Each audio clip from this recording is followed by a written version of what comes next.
Good morning, Goobers. Once again, I am cruel enough to wake you up at 10 a.m. Don't worry, this time I almost overslept myself. But that's beside the point because I'm awake now and that's what's more important. Right. Hello, Venue. So, today, our plan is a little bit different, as you can see, as you could have seen from the thumbnail picture today and from the description of the stream. Today we're going to do something a little bit different than playing Yakuza in Hawaii, and this is something that's going to happen every anime season, which is me talking about anime that I've watched this season. And usually I used to do it in a form of a tier list, but I decided to go against it this time. You may ask yourself why exactly. I feel like sometimes it was just so hard for me to compare just chill slice of life anime that couldn't give me that much but still was enjoyable to something that was as crazy as, for example, Dan Da Dan. It just felt wrong at certain points. As well as just like the whole tier list doesn't really got to me when it comes to rating anime from seasons. And it's kind of weird for me to judge them already because none of them I feel like have finished already. But, you know, my format for this today is to talk about the anime, say how I felt about watching it, what I liked, what I didn't like, without much of a spoilers. Sometimes there will be slight spoilers, but I'll try my best not to spoil too much. And I feel like I wouldn't recommend an anime to someone if only the last episode was good, you know? So it doesn't matter. It doesn't matter anyway. If I didn't like it for 10, 11 episodes, even if the ending will be the best thing I've ever seen, I wouldn't recommend it to anyone because they have to go through like those 9, 10 episodes. I'm saying that, and yet again, I would recommend Steins Gate to people, but it's like first half, second half, not 9 episodes and then 3 last are good or something like that. So it's a little bit of a different case, okay? But I hope this format will work somehow. So it will be more of a podcast kind of thing, so even if you didn't want to get up from bed, you can still lay in bed, play it on your phone, because visually you won't see much here. I'm only going to show my the posters of anime, so when someone will want to go and rewatch this VOD, they will be able to, through those miniatures that you can see when you're scrolling down the timeline of the stream, you will see what kind of anime I'm talking about, and oh, this one I want to listen about this one, and then you can do that. So, 8, 9 episodes mostly tell you what you are expecting. Usually it's a 3-episode rule. So after 3 episodes, if you're not hooked in, you won't get anything better. And it's not even a theory that anime fans have. It's also how studios work. So 3 first episodes should be of the best quality. If they're going to be in mid quality, then the rest will not be better. Hi, Hotaru, good morning. Oh my god, you're not sleeping? Is it like a morning... Were you working? Are you still working? Or how does it look? So yeah. So that's why I thought, okay, I'm just going to loosely talk about my anime. I cannot even say it's a critique. It's just my loose thoughts. Because this is something that people, like one person actually, in a way accused me of in my video that did very well, surprisingly very well, is that I didn't show examples or something. So I thought, like, yeah, that's true. It would be better of a critique if I showed examples of what I'm talking about. But then again, I'm a person who just likes throwing my loose thoughts, and it's like, if you want to check if I'm right or wrong, you have to watch the media yourself. It's your evening. Okay, it's your evening. Okay, then you can just lay in bed, relax while listening to me. Yup, I won't be screaming, I think. I think. I will be just talking about all different kinds of anime. So this way, I hope some people, if they find this VOD or this stream or just archived stream, they will be able to check whether or not they missed out on something, because sometimes it does work like that.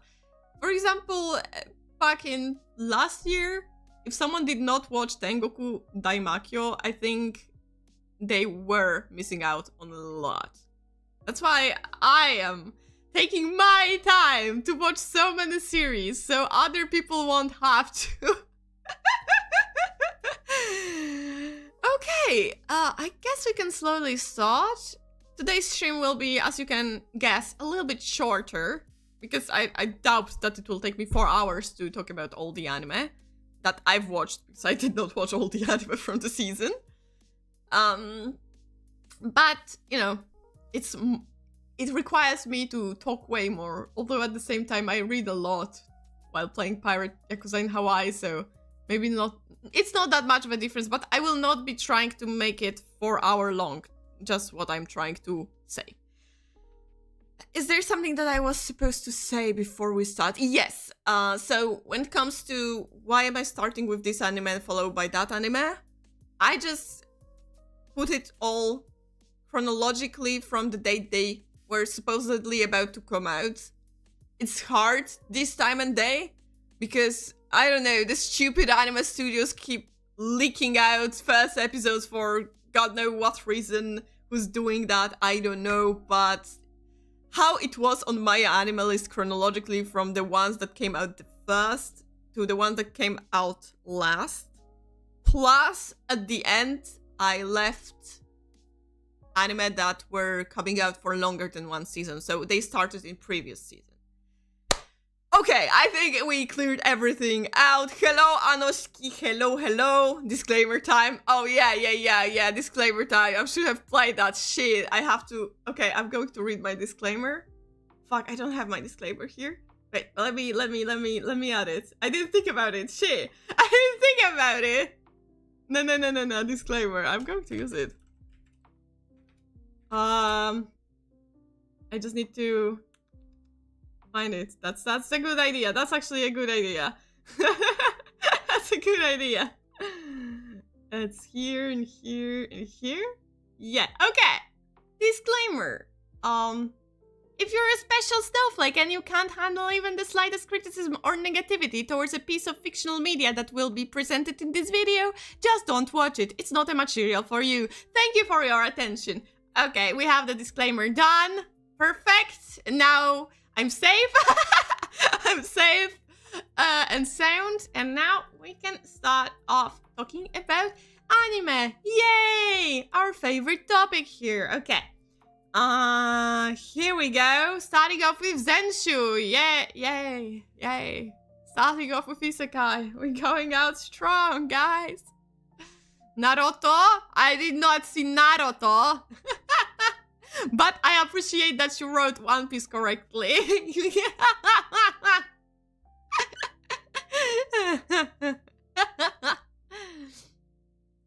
Very bad opinion though, Anoshiki. Very bad opinion. I'm just kidding. Okay. Starting off with Zenshu. So for those who do not know what Zenshu is an anime about a young adult woman called Natsuko Hirose, who is an animator at an animation studio. And fun fact, it's the studio that has been animating this anime is MAPPA. And MAPPA is unfortunately notorious for treating their animators and workers in general badly. So, oh, the irony. When the first information about this project came out, everyone laughed at that, basically. But back to the plot. Natsuko Hirose works as an animator. She's goated. She can do everything on her own. She thinks all the other people are not doing good enough job at animating. So she takes all the work for herself. But her next work is to write a script for a romance. And because she has no experience at all in romance in real life, just like I am. Hard one on the start. You're saving that, finally proven right. I did not say that. I'm just saying that you're allowed to have this opinion. But I do not agree with it. Naruto has too many flaws for me to see it as better than One Piece. Way too many. It's not like One Piece doesn't have them, but it's not a One Piece versus Naruto stream. I need to stop myself. Oh my god, I'm getting distracted. Stop it, don't do this to me. So, we have this premise of her being frustrated that she cannot write a romance. And I'm going to tell you this much, it's not well shown. Because it's thrown in that she has to do that, but then we forget about it for the rest of the series, and spoiler alert, a little bit, it should be the main focus on the series. And that's one of the flaws already. But, moving on, she is frustrated that she cannot write anything, so she aggressively eats her lunch and chokes on something, and we assume that she is gone, and isekai'd into an universe out of her favorite childhood animated movie. That I do not remember how it was called. It was like some long and boring ass... A Tale of Perishing. It wasn't that long. A Tale of Perishing, never mind. I had it in my notes. Good. Chinese symbols. Okay. So... we have this premise, she gets into this universe, she's basically dropping in the middle of the fight, she sees her favorite characters in action, and she has this little thingy that tells her, draw, Natsuko, draw! And then she draws, she creates animated creatures or just things in general that help her fight monsters. And that's basically it. She starts becoming a part of a hero group, and with that, it's just kind of things happening randomly. And this is where I start having a lot of issues within this series. So let's start off with maybe characters. They are just unlikable. It's not like they're bad. It's just like you are not interested in them at all. They have no depth to themselves, and you just watch them do things because Natsuko told us that this is what happens in the movie, so we need to follow the plot of the movie that only she knows from the universe that we have right now. And we have to accept that. And it's just, for her it makes sense. For us, as viewers, it feels like a bunch of random events happening. We don't see anything in between. We don't see any specific moments in which we feel like the characters are getting closer. It's all just done in such a... half-assed way that it doesn't feel entertaining at all. Then again, when it comes to character designs, visual designs, Natsuko is fine. But I have a huge problem with the heroes from A Tale of Perishing, I'm sorry. It's just, I understand that the artistic concept for it was that they should look like from old anime. But at the same time, the art style is new. So, because of that, those characters just look tacky and boring. And genuinely, they don't look like important characters at all. They look more of like a background characters. Yeah, some characters were plain annoying. Like, there is the unicorn called Yunyo. And he's this specific character that is supposed to be annoying, and then I have to believe that in this universe, when this movie came out, Yunyo was popular because it's a good character product. Nah, fam. If Hello Kitty was annoying, she wouldn't become that popular. If Cinnamoroll was annoying, which, similar color patterns, okay? Color palette, I meant. People wouldn't like it that much. It has to be cute all through, not just visually, but okay. Let's say I believe you.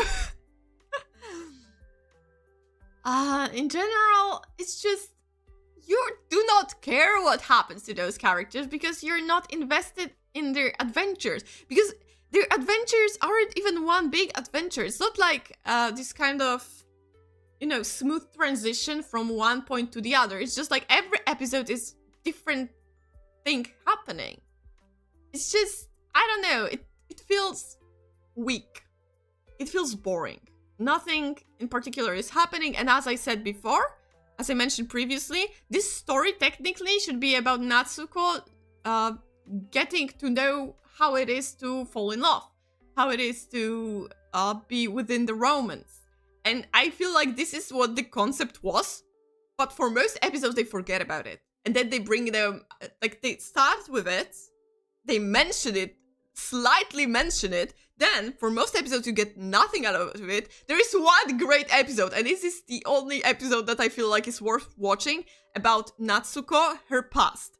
But it's good because it's not her past from her perspective, but from the perspective that she inspired, that she moved, that kind of fell in love with her for different reasons whatsoever.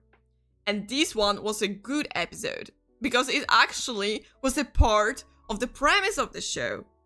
They didn't forget about it. This was the episode when they were like, oh yeah, remember that she was supposed to write romance and we forgot about it for like 6 episodes or 7? Yeah, we're getting back to that. And then suddenly we have romance starting to get developed, but in such an awkward way that it's just, okay, I guess you like her, she likes you, but there's no chemistry.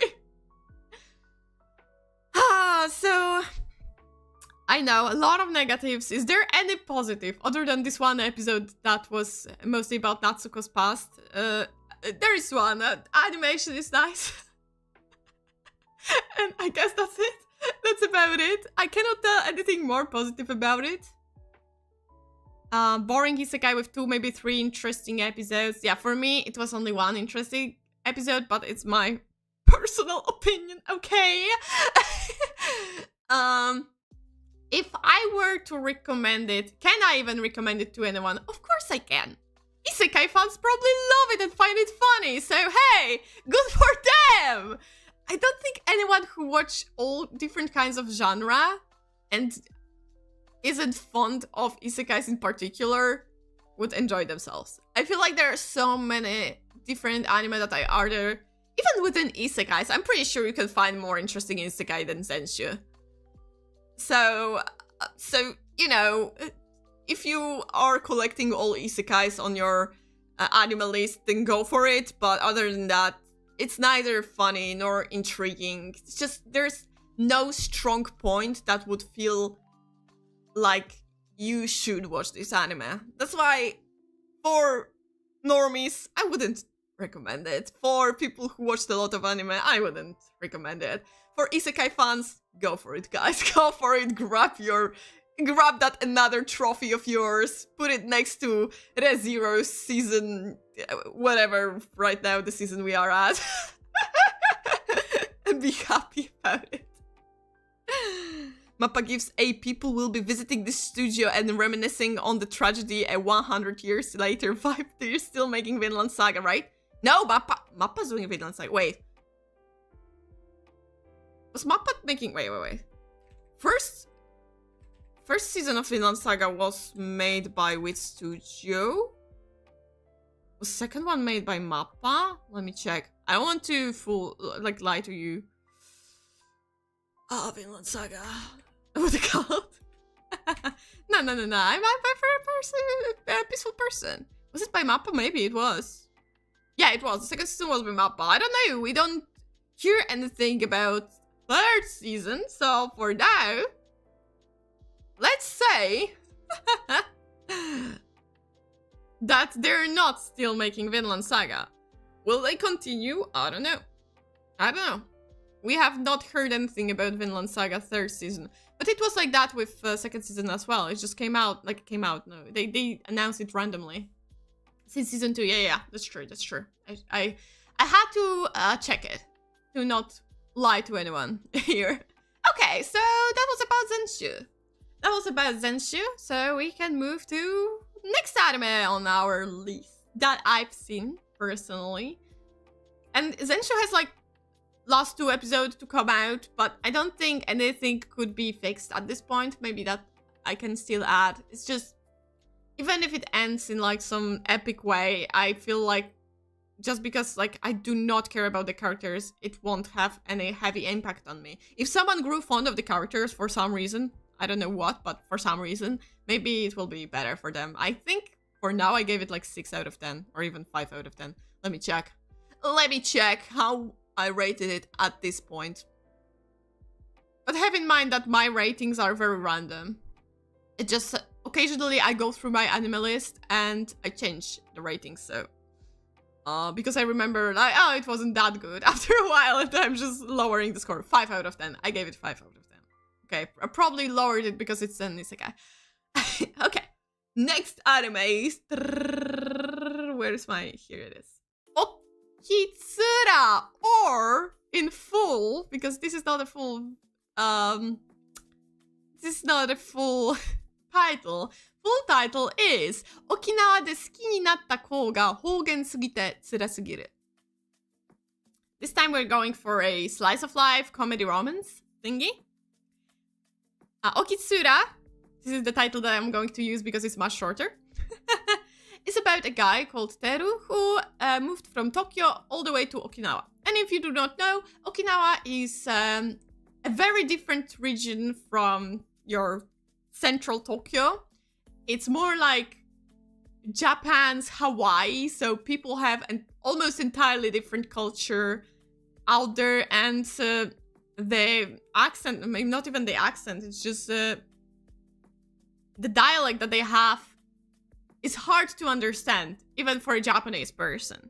Okinawa anime, exactly. That's a tricky one. It is a tricky one to talk about in certain ways.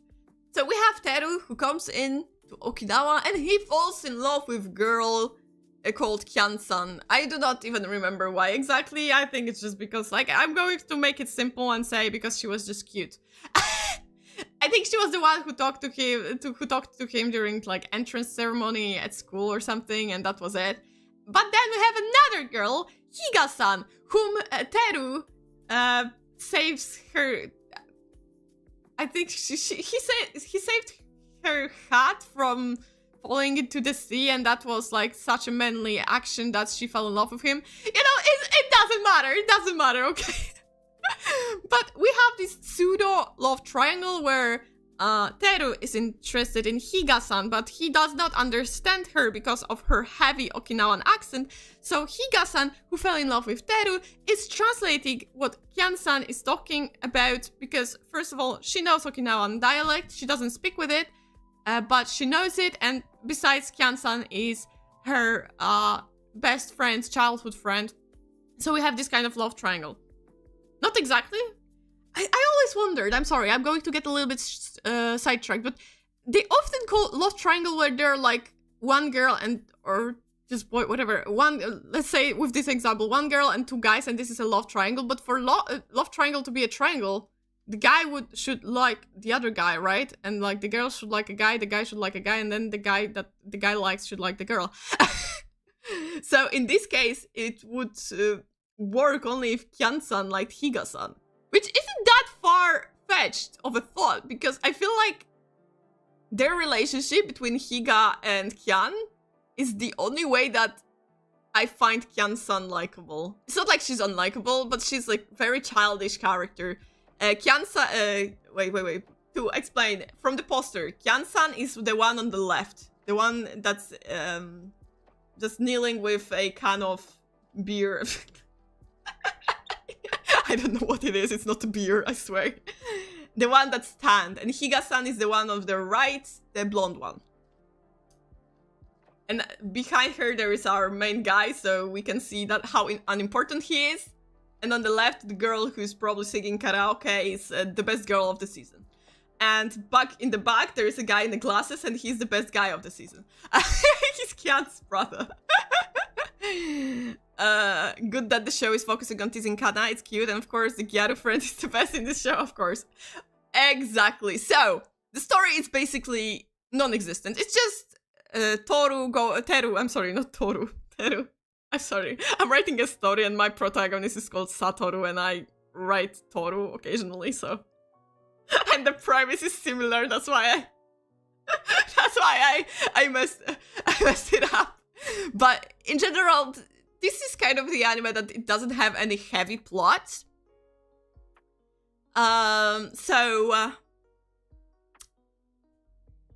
So it's like basically, technically the romance is something that pushes the story forward, but there is no story to begin with. It's just a slice of life anime where Teru learns a lot about Okinawan culture through his shenanigans with the girls and some of other people from Okinawa.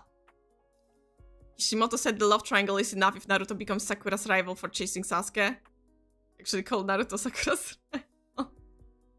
Kishimoto says a lot of things. I feel like he and Kubo, back in the day, said a lot of things. And they don't regret it, but they're a little bit confused how people perceive their words. Naruto changed love triangle to 2 dudes and third wheel. Listen. Listen. Be happy that it didn't end up a square, in which it's like, Naruto likes Sakura, Sakura likes Sasuke, Sasuke likes Hinata, Hinata likes Naruto. It could have happened, so...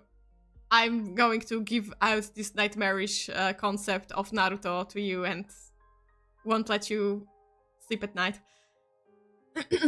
You're bored when they're explaining things from Okinawa dialect, but it's verbal. Okay, back to Okitsura, because I got distracted once again by Naruto fans. So overall, this is this type of anime, and it's quite common type of anime where the anime is basically advertising certain specific Japanese region. It's either not a district, but it's just like basically it is supposed to show people, hey, look how fun it is at Okinawa with all those kind of fun facts. And it can be tiring. It can be tiring sometimes. It depends on how they pursue the fun facts, the information about Okinawa itself and its culture. I feel like when it is about situations within like cultural situations, social situations and interactions and their traditions, it's fun. Because you can show it through those characters interacting in a funny way. But when it's just straightforwardly throwing you some biological information about how cats live in the mountains or something like that, and it has literally nothing to do with our characters other than them representing those cats by wearing kigurumi and telling the story, is boring. That's why, unfortunately, those episodes are uneven. Depends on what kind of information we'll be getting out of specific episodes. It will either be fun to watch or just annoying. Annoying, boring. You just yawn a little bit and wait for the episode to end. So I feel like that's the biggest issue. Because overall, this show gives you what it promises you to give. It gives you a little bit of romance that you know that it won't end up anywhere. Will not have any final girl. This is not what this anime is about. But it's shown that Higa is definitely the one that we have the focus on, because Kyan genuinely, I don't think Kyan understands what romance is. She's kind of like Luffy when it comes to this. She's just like having fun in Okinawa. That's about it. So I feel like if anyone has a chance, it's Higa, but once again, I don't think this anime will pursue any of the girls to be the final girl. So if you're seeking for romance, this is not for you.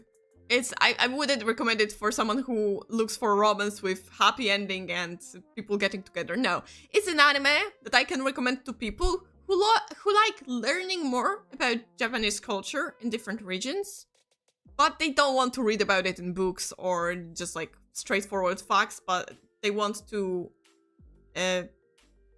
get those information through something more entertaining, like anime. And Okitsura works. Okitsura works just well enough. I think I gave it like 6 out of 10. We have 2 more episodes to go. The one is already came out already, but we're going to watch it tomorrow. Kyan is typical isekai character. I know. What the blasphemous words are coming from your mouth. I know. I have a lot of hot takes. And I've read a lot of fanfiction that had love square in Naruto, so... They were quite entertaining. Though my favorite content from Naruto, if we're getting sidetracked about Naruto, because Naruto fans have to have their time here. I love all the jokes, how Gaara is happy that Sasuke didn't end up with Naruto because he couldn't end up with him. This is like my favorite thing ever.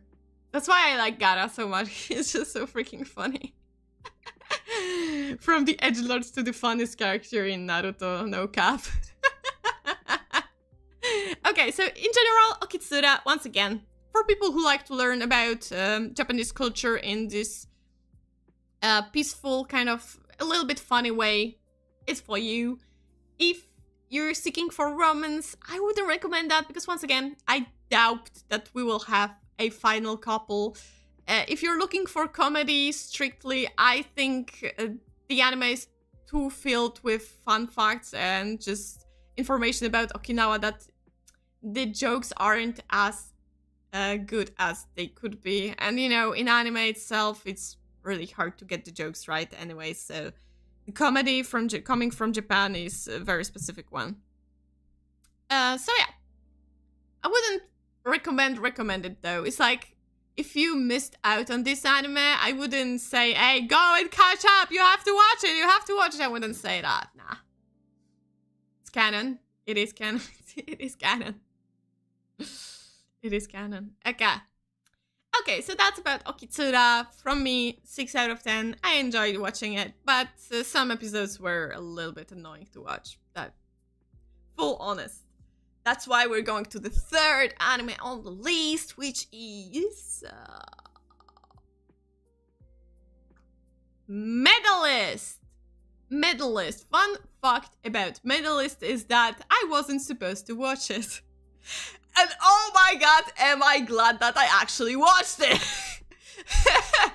Thank you, Kenshi Yonezu, for making an opening so I could get baited into watching it, because that's a true story. I heard Kenshi Yonezu is going to have an opening in there, and I thought, okay, I might give it a chance after all. I'm not that big of a fan of shows about kids in general.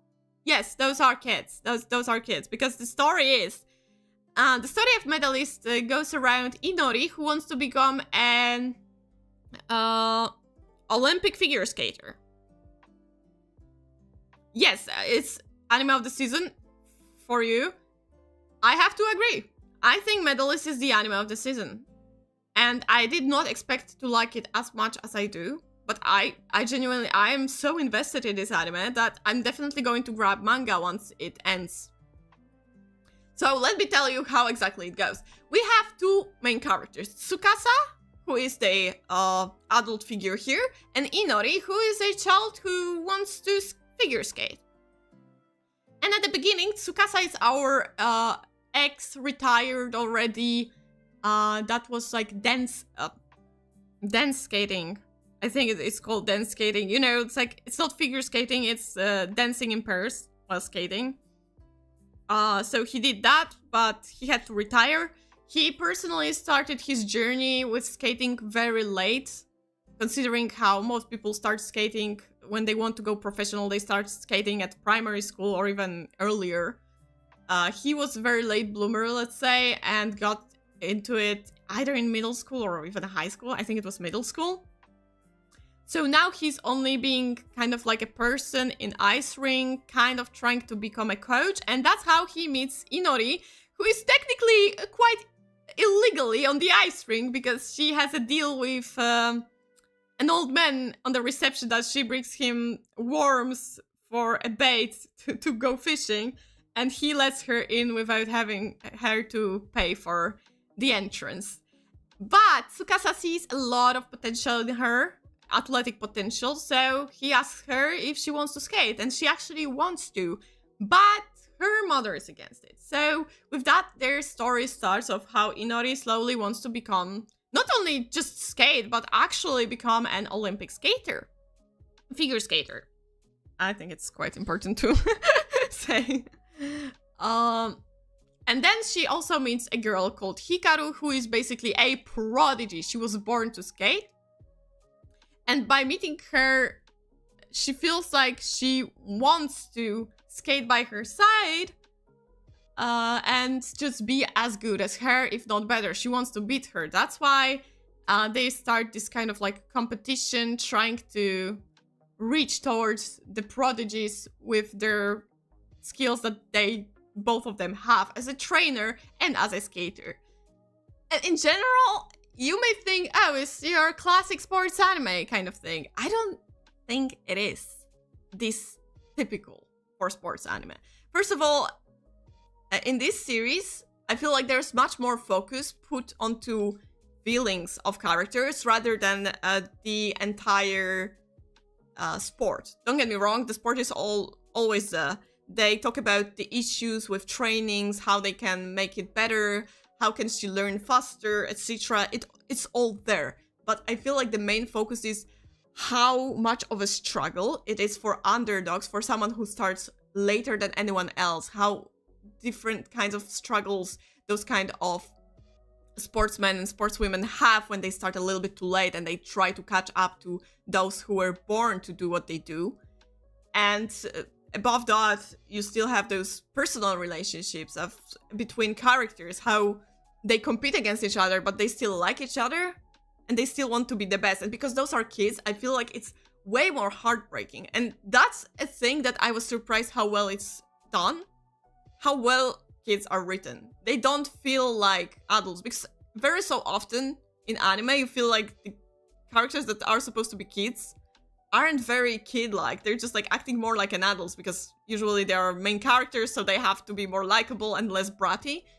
In this anime, in Medalist, I feel like kids are acting like kids, actually. Like, they feel like kids. They have the determination of kids. They like being praised, but at the same time, sometimes they don't know how to just receive the praise.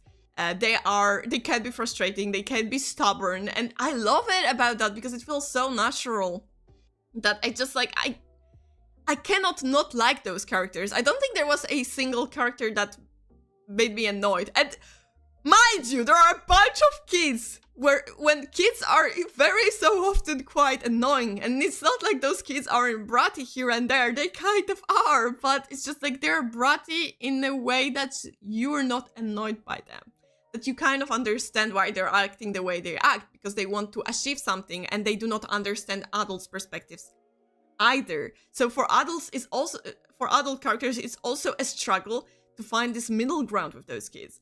I don't know, I'm talking a lot, but I hope it gets through you what I'm trying to say here, because I know my thoughts are a little bit messy.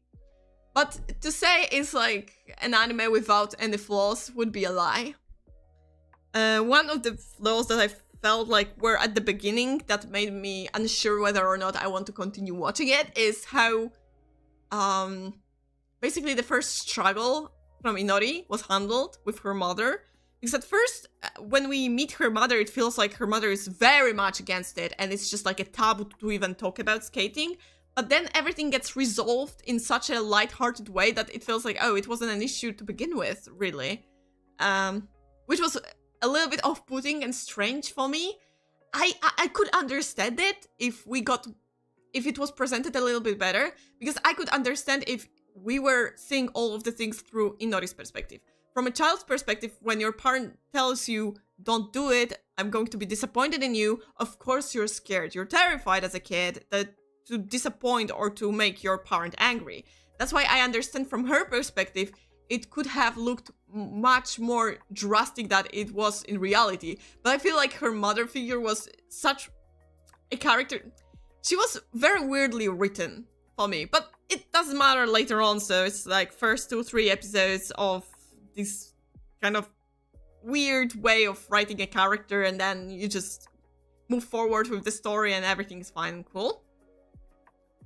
You don't like that Hikaru kid? Don't know why.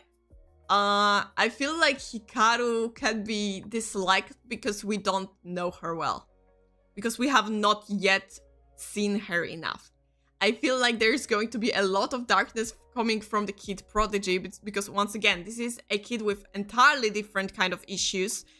Everyone expects from her to be the best, and she probably expects from her to be the best as well.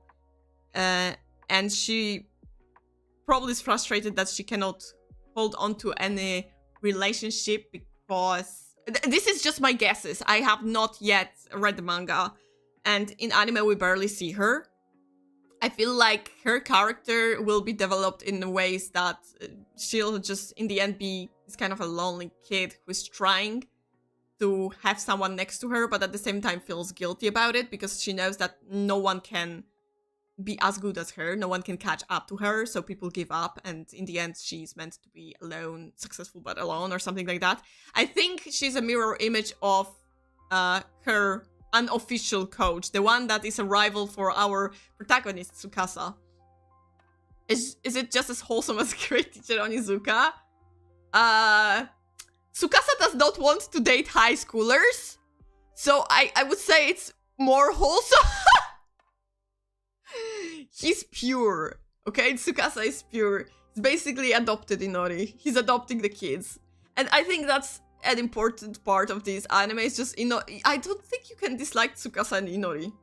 Like, I could understand if someone disliked any other character, but Tsukasa and Inori, they're so cheerful, but also, like, when they fail at something, it's just so heartbreaking. You don't want them to fail, even though you know at some points they will be failing, because otherwise the story wouldn't be that interesting, but you want them to just always win.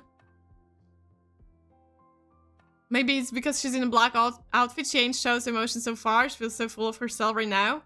It can be like that in a way, but I feel like this could be an outside perspective, and I think maybe that is a choice made by the author to show her this way, so it feels like so we can feel the way other characters feel about her, other than Inori, I guess. So we see her all high and mighty, but the truth is much, much deeper, and it's supposed to surprise us. In this way, if that happens, that's fine by me. Well, we'll see. Her coach is the evil one. Yeah, her coach is just pure evil. But I feel like I've seen some fan art, okay? All I know is the Tsukasa and the black haired coach, they have a lot of very nice fan art, okay? So I'm intrigued what's happening in the manga between them. Because I'm pretty sure something is happening between them. I've seen one manga panel and I was like, is it real? We shall see. I feel like it's going to be a very parallel situation, because Tsukasa also had a potential, but I feel like he backed away a little bit. So I want to see their interactions. I want to see more of their interactions, actually. Yuri on Ice. Yeah. Exactly. But actually Yuri as well, because I feel like, I mean, it's kind of weird to ship children, but it's like in an innocent way. I didn't see any spicy art, thank God. Unfortunately, there probably is, don't get me wrong. I'm pretty sure, because, unfortunately we live in the internet, but I've seen a lot of beautiful art of Inori and Hikaru in very, like, artistic ways, and I was like, damn, the fan artists are so good from this show. I really need to catch up to manga to understand what they present sometimes. So, in general, I can highly recommend you this anime. For me, it's 9. I gave it 9 out of 10? I think I gave it 9 out of 10 for now. And I don't think I'll change the... I'm not going to change it. Where is this anime? Where is M? I cannot find it. Oh, there it is. Yeah, 9 out of 10. 3 more episodes to go. Cosplayers goes wild on your ex-wall. Oh, damn. Oh, damn. Oh, damn. So, I can recommend it to anyone unless you really, really, really dislike shows with kids. I don't think you would be annoyed, but I feel like if someone have this extreme hate towards fictional characters that are kids, they're going to dislike it no matter what. So if you're this kind of person, just don't watch it. But other than that, if you do not mind sports anime with kids in it, but also heavily focused on mental aspect, emotional aspect, that's an anime for you. This is the anime of the season, unironically. So give it a chance. Give it a chance and watch it. Or read manga, I don't know. I heard a lot of good things about manga, so I'm excited for anime to finish, and so I can grab the manga, read the story. I think it's unfinished yet, unfortunately, so I'll be once again in waiting hell for next chapters. who knows, maybe I'll also buy the manga, because from what I've seen, the art style is beautiful. Okay, but that's it. I glazed a lot on Medalist. Oh, another minus from my perspective is 3D animation. It's not like it's the worst. Obviously, the 3D animation is only used for the ice skating. But having the thought in the back of my mind that we could have a beautifully 2D animated scene of skating is something that just hurts my heart. It doesn't disturb me when I watch the anime, but it just saddens me that we could have something beautifully animated in 2D. And yet we do not, because they have to cut the budget and make things faster. I didn't say that, Anoshiki. You wrote that. I said anime of this season, period. But do not watch it if you hate kids, basically. Don't even try to turn my words. I'm not letting you. Desperate Skating Scene PTSD? That was, oh my god. Why did you remind me of that right now? Damn it. And there are anime about skating that have been animated. I mean, Yuri on Ice, from what I've seen, I did not watch Yuri on Ice. I've seen some scenes were great and the others were like, oh, okay. And then there was an even older anime about skating. You probably never heard about it. Ginban Kaleidoscope. But it was not much... the skating wasn't that visible from what I remember. It's been ages since I've seen the anime, so I may be wrong, but... those are the animals about skating that I do remember at the back of my head. Maybe there are more and I do not remember. Okay. Moving forward. We already go past... unfortunately, it's like... it's like... third anime on my list and we already have the best one out. So let's move forward to... この会社に好きな人がいます。Okay. And 3D breaks hearts. It does though. Because you can imagine how well it could be animated in 2D, but because they don't give enough time to animators and enough money at that, it's impossible. It's impossible this time and day. Unfortunately. Okay. この会社に好きな人がいます It's a story. It's an adult romance. Wow! Oh my god! Romance between two adult characters? Impossible in this time and day. So, if you are tired from high schoolers constantly flirting with each other, here you have adult people constantly flirting with each other. Shingeki no Kyojin. Shingeki no Kyojin didn't even have the worst 3D animation. Adult romance, yeah! And it's actually really good. It's actually really good, unironically. So, what the story is about, it's about two characters, which, let me check, Yui Mitsuya and Masugu Tateishi, who are going out together.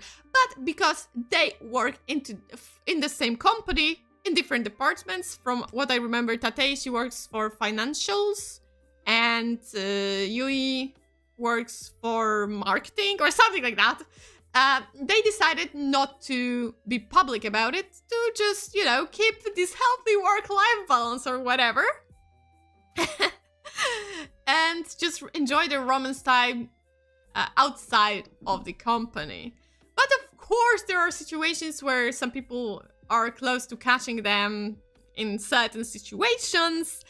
And just them trying to go through it. You know, it's hard to even talk about what the plot is about. The plot is about their daily life and how they're just struggling through sometimes their emotions, sometimes how they wish they actually went public, sometimes they like being in secret relationship.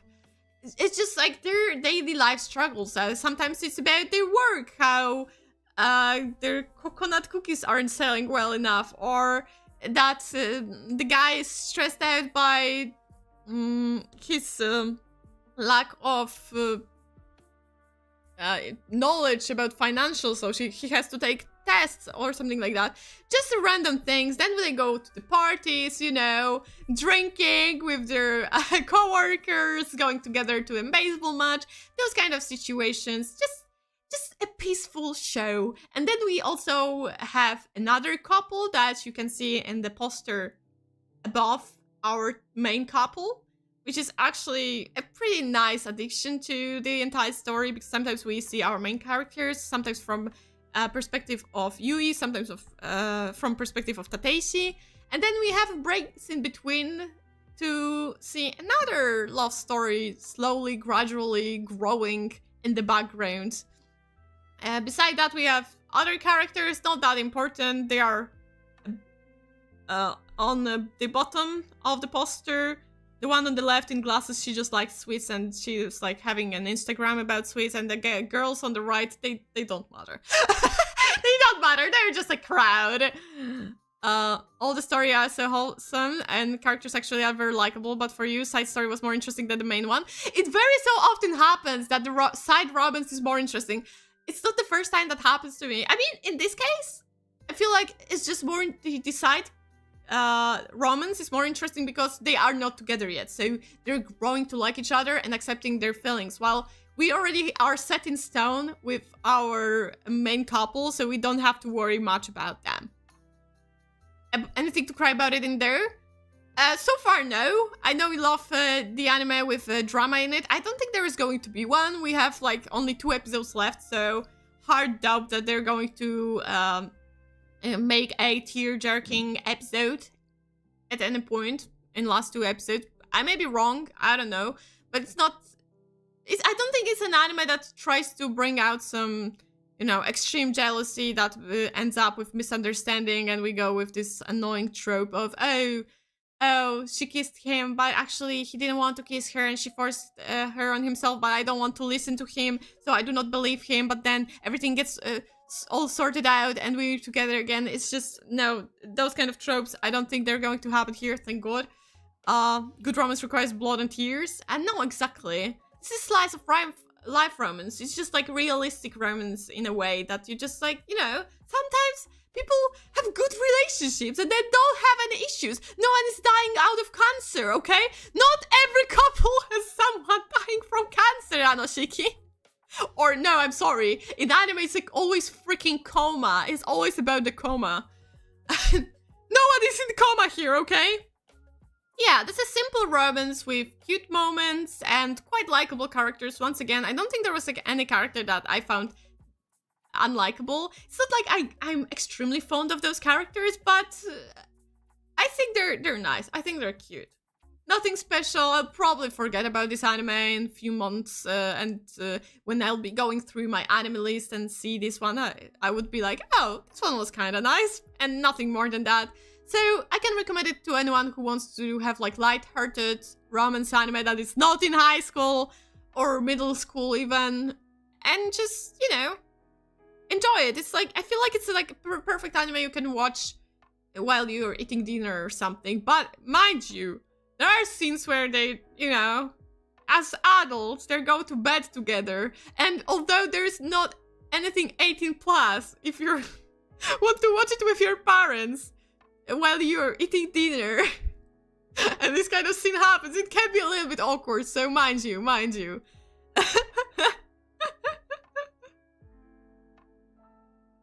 I was just in the middle of cans when you said that.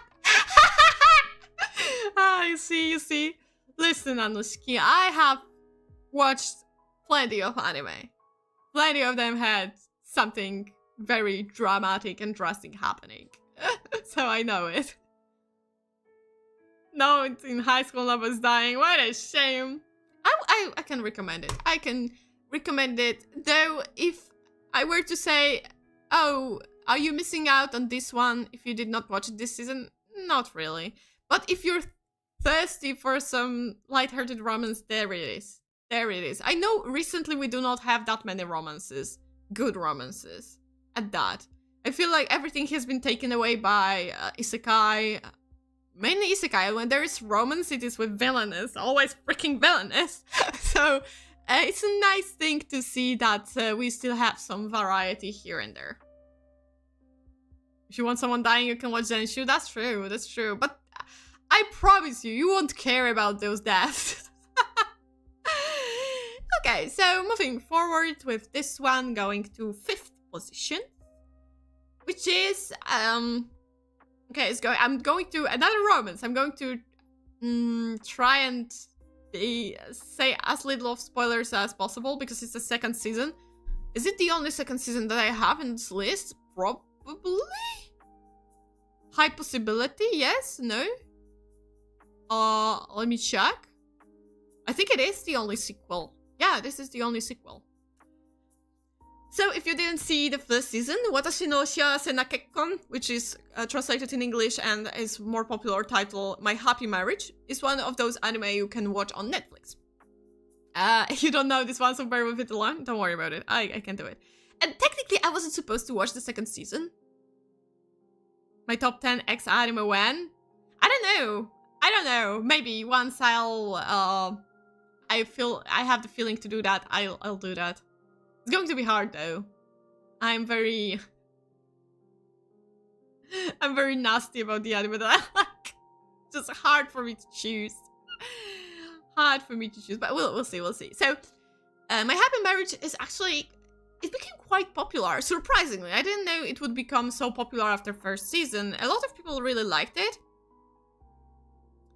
Top 10 worst anime will be better for views, probably. That's also true. Less obvious as well. So, as I mentioned, originally I didn't plan on watching it. Why is that? Because the 1st season didn't really impress me as much.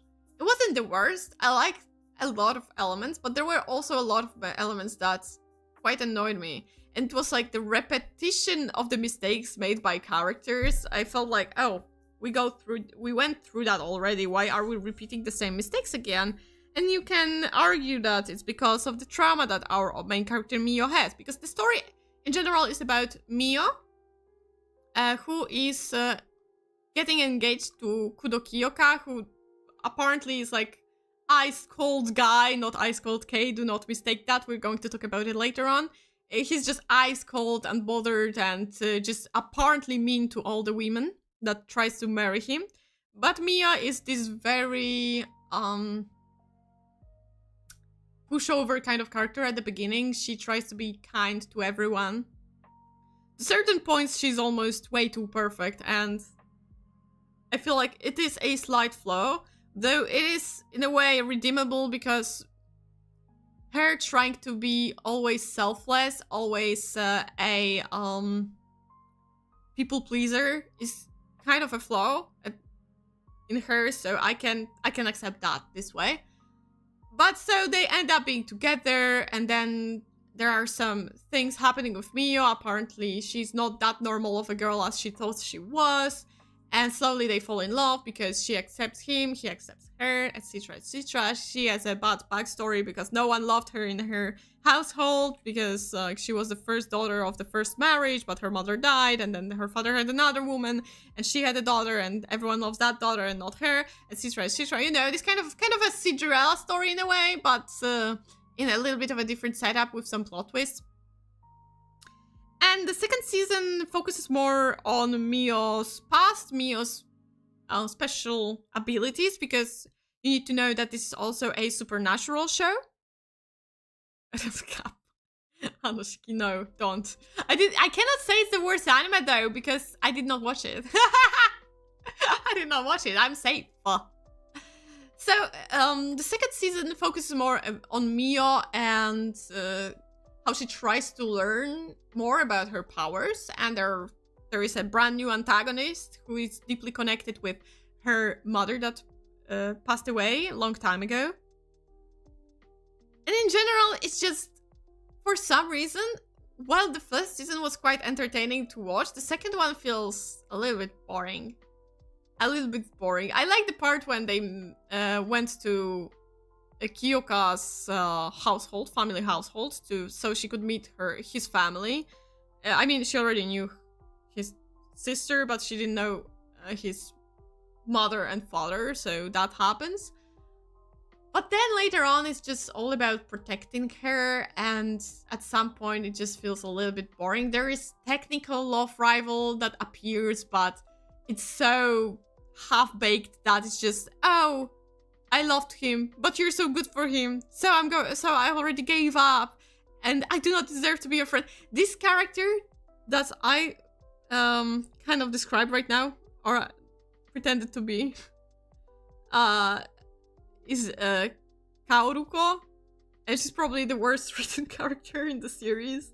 She's just such a nothing burger. She's just like, oh, I'm here to be a best friend, but I did bad things. She didn't actually do anything bad, to be honest, but she's playing it as if she did bad things, so we can forgive her, even though there's nothing to forgive for.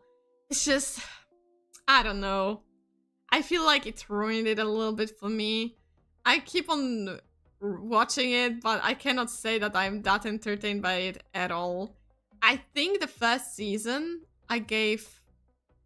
Let me check, so I'm not going to lie to you. I think I gave it 7 out of 10, so pretty well. For someone who is not much into...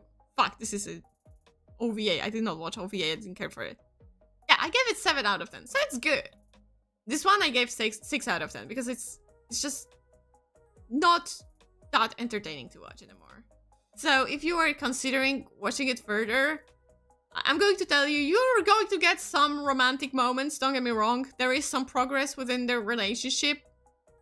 Quite a big one, actually, I would say. But because all the events that leads to this development are just plain boring or just unentertaining to watch, it's a struggle. At least for me, it was a struggle to go through it.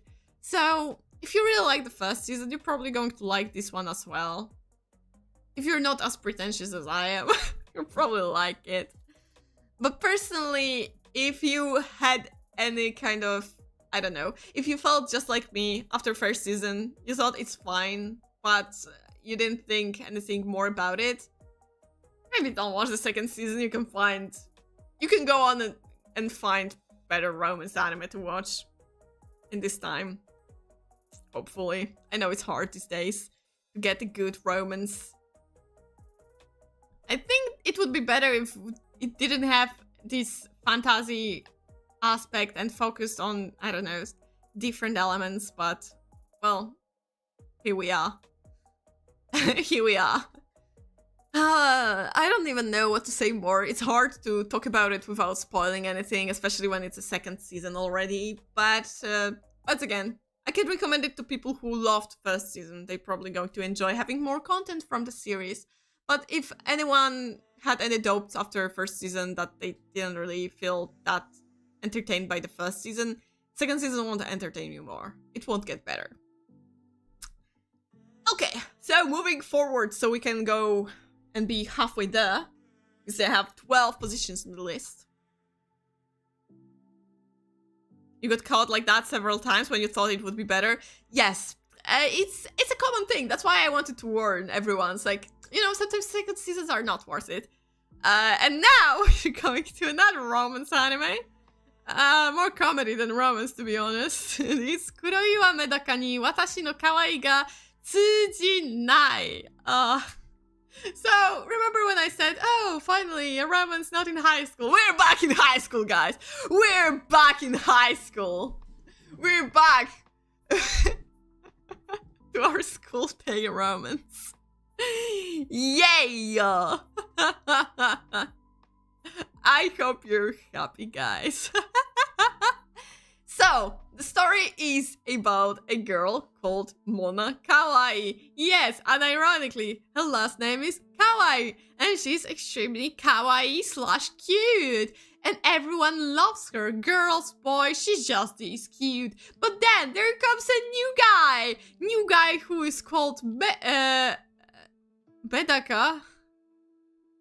For a moment I was like, am I saying things right? So the girl in front, the blonde one, this is Kawaii Mona.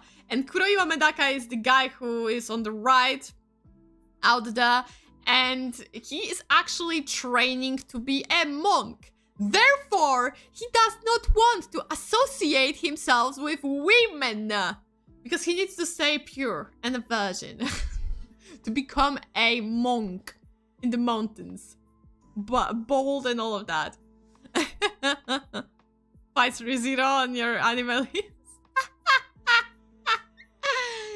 So, the story is about how Mona does not like how Medaka is not into her charms, even though he actually is, but he fights with himself internally, always praying to gods to give him strength, and all he feels is void. So it's the whole anime is about shenanigans of Mona trying to make him swoon for her, while she's denying that she slowly falls in love with him, because yes, that's how it works. If at first it's basically Bigata EJK, but without ecchi element. I mean, actually there are some ecchi moments. Hi Porchin, hello, good morning. Best character is actually a friend of basketball player in the back. Yeah, kind of, yeah. So also we have like a bunch of different characters that meddle in. There's a love rival, there are friends of love rival, there is friends of our main girl. There's a girl who's into the girl, I guess, but it's just like a funky little joke. There are two guys who are actually kind of funny. And ironically funny. Medaka's best friends, I would call them best friends because they are the only guys he talks to.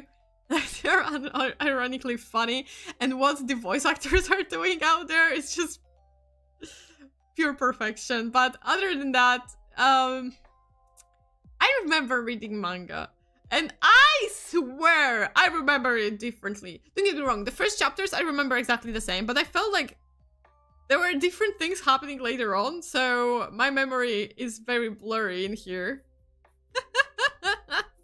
This is crazy. Because I didn't read it that long time ago. I don't think so. And yet, well, it is what it is.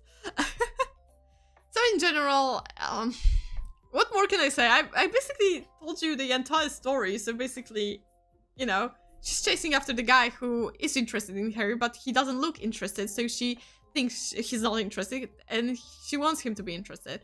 But she is not technically interested in him, but later on she is interested in him, but she does not accept that fact and pretends that she's not interested in him. So it's kind of like this silly, dumb kind of comedy in which we have a lot of misinterpretations of characters, just them doing random things. Still wanted to watch this? Yeah, because I was actually enjoying the manga. Unironically, I was enjoying the manga. I feel like some events were different though, and I'm not saying about the ecchi elements. Definitely there were... She didn't jump over a puddle of water every episode, so that was the difference. And I just... Maybe it was like further on in manga, because the thing is, I'm crazy fast when it comes to reading manga. So for me, all those episodes that we had so far, which was 10 out of 12, felt like maybe one volume.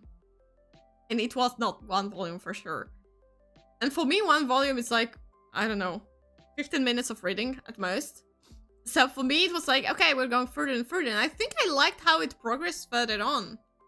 Because I do remember reading, like, I thought she accepted having a crush on him quite early on. So, surely...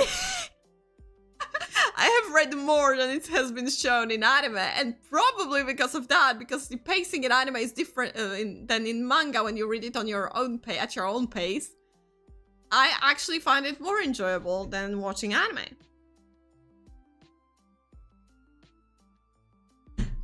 Oh my god, my tea is still hot. God damn it! I thought it's a little bit less right now. Okay. Would I recommend it to anyone? I don't know. If you like dumb comedy, go for it. I don't think it's the worst. Genuinely, I think it's like, if I were to say like this is the worst comedy anime I've ever seen, no, it's not. If it's the worst romance anime I've ever seen, no, it's not. But it's not the best at anything. I think it's a nice watch when you want to watch it with friends, because it's so dumb that at some points you can just laugh together. But it's not extremely dumb at the same time, so if you think it's going to be like scoffed altogether, it's not. I gave it 5 out of 10. which I think is quite valid of a score for this series. I think it was 6 out of 10 at the beginning when I started watching it. But yeah, while watching anime and have this thing repeat over and over again, the whole trope of him not being kind of interested but actually being interested, it feels annoying, not gonna lie. In manga, because I read it so fast, it didn't feel this way. That's why, yeah, 5 out of 10. If you're collecting your romance comedy anime, go for it. If you dislike high school romances, skip it, skip it, skip it, skip it. Everyone who likes Aho Girl or Kanojo no Kanojo, yeah, exactly. Oh my god, the Aho Girl was so bad. Oh my goodness, Aho Girl was so... Jesus, I forgot about that anime. Okay, so that's about this one. No more things necessary to be said in here. Moving on, guys, is Tasokare Hoteru, anime based on a game. And I can warn you right away, you will feel like it's made out of game, especially because of the sound effects. So, the story is of our protagonist, Tsukahara Neko-san, who something happens to her and she ends up being in a hotel. She doesn't know what happens at all. And then she learns that the hotel is actually for lost souls that are not aware whether or not they already died or they can come back to life. So...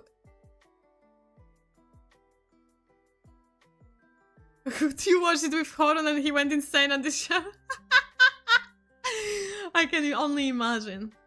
So we have our protagonist who starts working at this hotel for those spirits that don't know whether they're dead or alive. And she works there so she can get her memories back and learn whether or not she personally is dead. And with that comes a lot of different kind of customers, which requires help from her to remember their own deaths or close near-death situations. So it feels kind of like mystery game in a way of like Ace Attorney, that you gather clues and put them all together to create the whole picture of what happened. So if you're a fan of detective stories, kind of, this is something for you. Of course, we have different characters. We have Atori Haruto, who is kind of like a side character who also works at the hotel and doesn't remember whether he's dead or alive. We have kind of an antagonist in form of Osoto-san, who at first says he's a doctor, but then he ends up being someone different, without spoiling anything, but he is an antagonist for this series. He's also almost always meddling in, trying to make it harder for Neko to either help the customers or just bother her at work in general.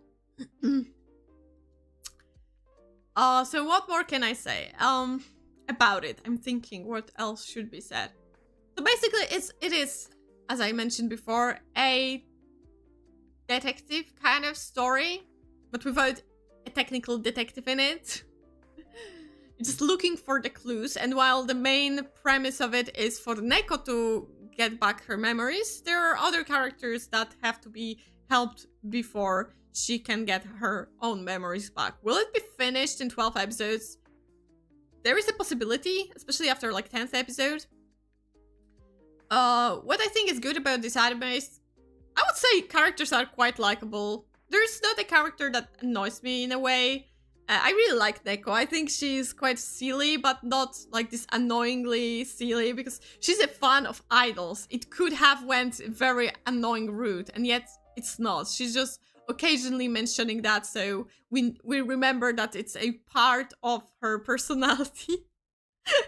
Her passion for idols, but at the same time it's not obnoxious, which is good. Side characters are also good. I think the antagonist, that is Osoto? Yeah, he's quite intriguing as well. I wouldn't say that it's like their best written characters ever, but they work pretty well, fairly well. The story itself, as I said, is more episodic, so every episode is different case. Like it usually is with detective stories, so it's not much of a surprise. If you don't like this form, then you already know this is not an anime for you, and you just keep on moving on, skipping this one. But at the same time, we still get this main story of Neko trying to get back her memories, even though it's like a side thing for her. The first 2 episodes was okay, but later you were bored. Neko is fine, funny sometimes, about a girl too, but others are meh. I can understand that. I feel like, yeah, that's the point. If you do not like the same formula over and over again, which is basically new guest comes in, they don't know what happened to them. We're finding clues. Something happens. We're getting a finale. They either accept the fact that they're gone or they move forward. If you don't like this, if it bores you, I can understand that. But for some people like the consistency.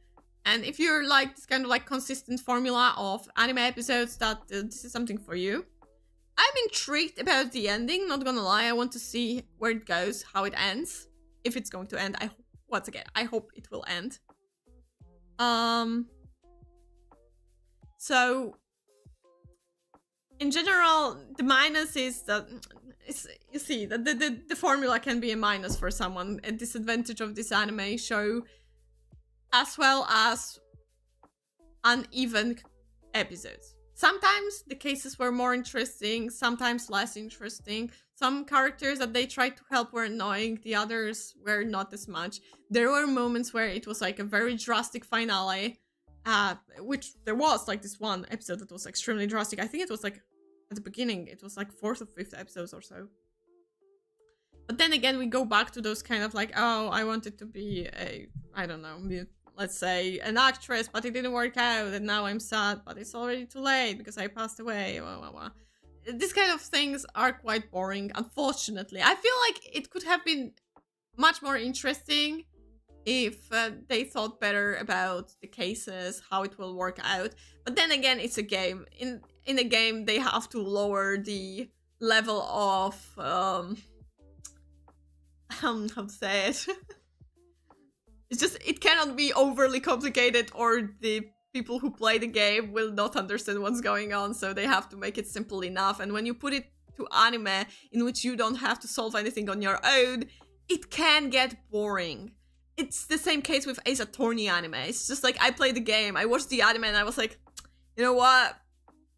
It's just, I know the story, I played the game! I played the game, so... You haven't get the 2nd season? I don't think so. This kind of anime usually don't get 2nd season, so I will not believe that it's going to get a 2nd season. Overall, I can recommend it to, once again, detective story fans, but I wouldn't recommend it to anyone who just don't like this formula of every episode looking almost the same. I give it 5 out of 10. Yeah, 5 out of 10, because of those episodes that were uneven. Once again, it's kind of like in Okitsura, when there are some episodes that you wish you could just like sleep over through the entire run. That's why the lower score. I would usually, for such an anime, give 6 out of 10, but because some episodes were really struggle for me to watch and I didn't really care about focusing much, I just couldn't give it any higher score. You're not missing out on anything. I don't know how the game is. Maybe game is more entertaining to play. I have no clue. I've not played it. You can give it a go, maybe, possibly, if it's for free or if it's cheap. Yeah, I'm still waiting. I'm still waiting for the final episodes to come out so I can see what happened with Neko. Although we already had some hints, but you know, you never know if there's going to be a plot twist or not. So, that was it. I watched Dr. House, is it still for you? No, I don't think so. If you watch Dr. House, wait. There is an anime for you from this season, though. I mean, I guess Dr. House is also very schematic when it comes to formula of the episodes, so I guess you could watch that, but it's not about, you know, medical aspects, but rather just near-death situations. But there is an anime called Ameku Takao no Suiri Karte that people say is like one-on-one Dr. House, but better. So you can watch that. I did not give it a chance. I was not that interested. My Doctor House days are long past gone, and I never plan on getting back into getting invested in something medical. I have been raised in a very medical-based family, so it was like my dad is a doctor, my mom is a pharmacist. Most of their friends were either doctors, pharmacists, or a dentist, so I had enough of those kind of stories from real life. That's not for you either. I did not watch it. I didn't try because I knew that this is not something that I'm trying to pursue right now. I just didn't care much. Okay. Moving on. Tasukare Hotel. Bye-bye. Okay. Now we have... Wait, let me get the title. Where is the title? Okay. Akuyaku Reijo Tensei Oji-san. It is a story about a guy who, while saving someone, gets hit by a truck and gets isekai'd into the universe of the game his daughter is playing. It's a dating simulator game where the pink-haired girl beside the blonde one is the protagonist, the guys behind are romanceable options, and he gets isekai'd in a way into the body of the villainess. Yay! Hey. Okay. So, at first, the premise is pretty fun. I really like the main protagonist, Kenzaburo. Kenzaburo is pretty entertaining at the beginning, and I like how the anime tries to break the expectations. They bring out a lot of new elements. He kind of tries to be a villainous, but like he fails every single time, so he ends up being just a kind person. She changes the characters that he is portraying, basically. And this is where I have an issue, because it feels like such a great premise.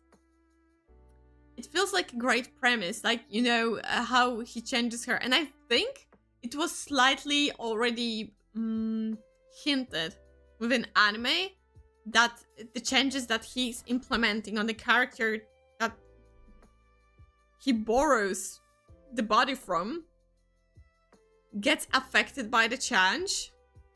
But I wish we had a little bit more of that. At first, the show is pretty funny, but unfortunately, at some point, it got a little bit boring.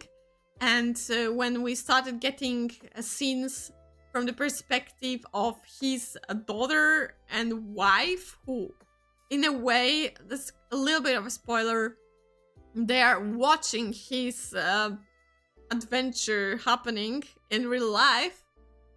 It's a little bit... It got a little bit worse for me, unfortunately.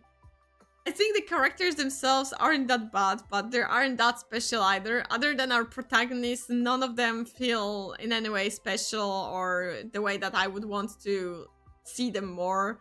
And the designs are very extremely tacky. I hate them. I swear, if I were to play this game on my own, this dating sim, I would have no idea which character I would choose to romance, because they all are such uninteresting options. I can't. So we see this old guy struggling to play his role while trying to understand the game, because although he saw his daughter play it, it doesn't mean that he understands it. But good thing he's actually an otaku, so he loves anime, he loves manga, he loves his games, so he can somehow work it out. He's not totally lost, which is something quite refreshing, that he knows what to do. He knows that to finish the game in a way that maybe will let him go back to his real body is to make the protagonist, the main girl, end up with one of the guys. So he tries to do that, but he fails, and instead of that, like, the girl is more interested in him, and all the guys are also more interested in him, which should be funnier, because when I explain that, it sounds funny, but it's not like they're kind of like trying to romance him, they're just always impressed. Maybe that's the issue, that no one tried to pursue him to make things awkward because he's an old guy, and let's say like one of the romanceable options like gets to him and tries to kiss him, that would be something traumatizing in a way. Otaku with a child, is that possible? Yes, Porchin, because his wife is also an otaku. So it's like two otakus with their otaku daughter. So unfortunately, as much as I wanted to like this anime more, all the newest episodes, other than the recent one, which was, I feel like it was such a side story that it was kind of funny, but at the same time I didn't focus that much on it. I don't remember, we were talking about something while we were watching it, that's why I got a little bit distracted. But they were solving Rubik's Cube and it was a funny plot twist about how to solve it. Which I should have seen coming, I did not though. But in general, I wanted to like it more. But it was impossible for me. That's why I have to give it 5 out of 10, because there were too many moments in which I was just like, whatever. I just like, I don't like this part, I don't like that part. Unfortunately, because I think it has some heart to it, but it just doesn't get to me. If you love villainous anime, actually, I don't think if you love villainous anime is for you, because it's like entirely different approach. If you like anime around otome games but with different plot twists, I guess it's for you. It's just mostly a comedy anime, so if you're not into comedy, then I guess it's not for you. And I know a lot of people are not into comedy anime because, once again, Japanese humor is very specific. And in this case, it's quite lighthearted, so if you want to, like, die out laughing, you won't get that. If you want a slight chuckle, you'll get that much. And then, once again, it's an isekai, so that's also a -1 point. That's why 5 out of 10. Otaku combo, yeah. Maybe because you don't watch villainous anime so far. I've seen, like... I didn't see that many either. It's just like the whole trope entirely just annoys me. Because it's just like, once again, oh god, you got isekai that's a villainous. And just because you're an older guy doesn't mean it changes much. Other than I know that there's not going to be a romance because he's a married man. So of course he's not going to pursue any romance himself. So I don't even know who to recommend it to. Probably people who just like light-hearted comedies. That's how far I can go with that one. So let's go further. And this... Oh man. Wait, is it? I think I have something... Okay, never mind. Okay. Okay, I guess. I think there should be something else at this place, but whatever. Oh man, this one is... Oh boy! Okay, the anime called Baban Vampire is an anime about a vampire who works in a public bathhouse called Mori Rammaru, be right back, who has been living there for a while because a kid of the owners of the bathhouse called Richter had saved him from dying out in the sunlight. And Richter is a very oblivious teenage boy. He's very pure. And because he's so pure, his blood is also pure. So our vampire here, Mori Rammaru, wants to drink his blood once he turns 18. But he wants him to be maintained a virgin. But it so happens that Richter, going to school, meets a girl whom he's interested in. So obviously the girl, who's called Aoi, is endangered to his virginity. That's why Mori Ranmaru is trying to do his best to get rid of the girl. But instead of getting rid of the girl falls in love with the vampire. So now we have this crazy ass love triangle that is very much inappropriate, because Mori Ranmaru is a very old guy and Richter is like 16 years old or something. Yeah, the vampire is 450. And then we have a plethora of different characters that they're more and more bizarre with each episode. We have a teacher who is obsessed with Mori Ranmaru, who should be a vampire hunter, but at the same time he's thirsty for the vampire, so he wants his blood to be drunk. But he does not want that because he only wants Rito's blood. But then there's another character who is a brother of the love interest of Rito, who's a delinquent, and he's also a virgin, and he's dumb. So all the characters are actually dumb. And then we also have another character, which is a delinquent girl, and she is a top-tier tsundere. Who's in love with Rito because he's so pure and cute, despite her hating men because her father is a deadbeat. Understandable. She falls in love with Rito because he's an innocent guy and he's the only guy she can accept. And then we have like yet another character that appeared quite recently, which is, I believe, yet another vampire, maybe, or maybe vampire hunter. I'm not so sure. I think a vampire. It's pure insanity. It's just so weird. And, you know, fair warning. There are a lot of hard-ons in episodes. Like, you know, yeah. Moriranmaru is basically, I feel like he has been based on Hisoka from Hunter x Hunter, if you get what I mean. It's just quite disturbing, not gonna lie.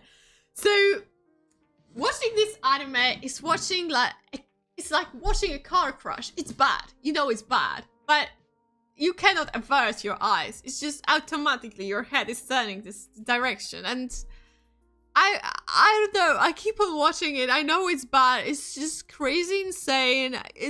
You don't know what's happening. At some points, it kind of gets interesting, which is the worst part, I think. And at certain points, it gets actually genuinely funny or entertaining, which makes you feel bad about it, even. I gave it 4 out of 10. But there is this kind of sick entertainment that this title brings with itself, despite being very disturbing. Because once again, an adult vampire man is thirsting after a 16-year-old boy who's very innocent in nature. So, you know, if the boy was like, you know, because 16 years old can be horny as well and all of that. But the case is, Rito is very, he's just, you know, he's just so innocent. So it makes things look even worse. And the worst part is, now that I can see on my anime list, it doesn't show how many episodes there will be, so I'm going to cry if there's going to be more than 12. I cannot keep on doing that to myself, guys. I just cannot. Once again, 4 out of 10. If you like watching disastrous anime that are, unfortunately, to a certain extent, quite entertaining, I would say I'm more invested in this story than I was in Akuyaku Reizu, in Tasokare Hotel, in Kuroiwa Medaka. It's so stupid. I gave it lower score, but unironically, it's more investing. But it so happens. I feel like it happens when someone makes extremely bizarre concepts, even though you know it's inappropriate and you shouldn't be watching it. You're still watching it. You still watch it and you're entertained by it. It's crazy, but it works like that. What can I say? It just works like that.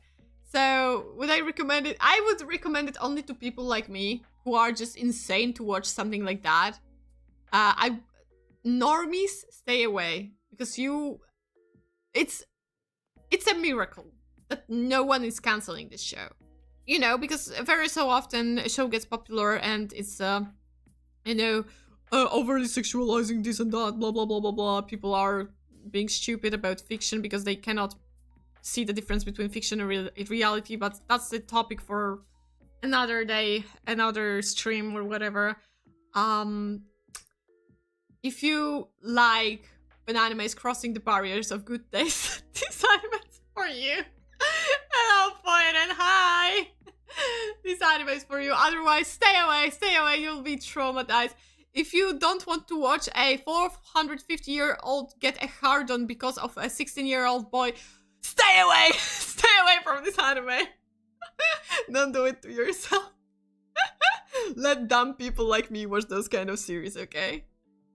How's the anime recommendation from me? Yeah, guys! Yeah, Goobers! How are my anime recommendations? Are you having fun? We're moving on to the series that I thought is going to be next in line, but for some reason wasn't. Sakamoto Days. But for a moment, let me have a break. We have only 3 more anime to go. So we have a little bit of time. Let me drink some tea. Let me stretch out a little bit. I didn't have... Saturdays are my days off when it comes to Pilates, so I need to stretch out. I'm planning on taking a walk after this stream. Sun is shining. I don't know how many degrees is it outside? Oh, it's cold. Fuck! It's cold, guys! Where's my warm weather? Where's my 19 degrees? God damn it. God damn it. Okay, whatever. I'll go anyways. I need to move my ass a little bit. Because for the rest of the day I'll be writing and drawing, so... And probably playing balloons, because Cesario bought the game for me and now I'm like, god damn it. I got addicted. This is bad. This is very bad. Okay. Just a sip of tea. Where's your pełko? Where's your pełko? I'm a spring-summer lover, so it's just winter and fall, those are not for me. Although fall I grew to a little bit fond of, because like autumns, falls in Poland started being way more comfy with the climate changing. Bloons multi, maybe part. I'm still upgrading my characters a little bit, so my monkeys, so not for now. I feel like I need to upgrade them a little bit more, because I feel like such a noob. I'm like level 30, I still feel like, I don't know, actually I have higher level right now. But I will play multi with you guys if you want, with Bloons, don't worry. Okay, moving to Sakamoto Days, which at first I thought this is going to be anime of this season, but for a few reasons it's not. First reason is that Medalist is just, I feel like, more unique than Sakamoto Days. The second is that, unfortunately, the animation didn't deliver in the way that I wanted it to deliver. Don't get me wrong, Sakamoto Days is still great, but it does have few flaws that I feel like this kind of series should not have. So, what the story is about? The story is about a Sakamoto Taro, an retired hitman, who is now being chased by other hitmen.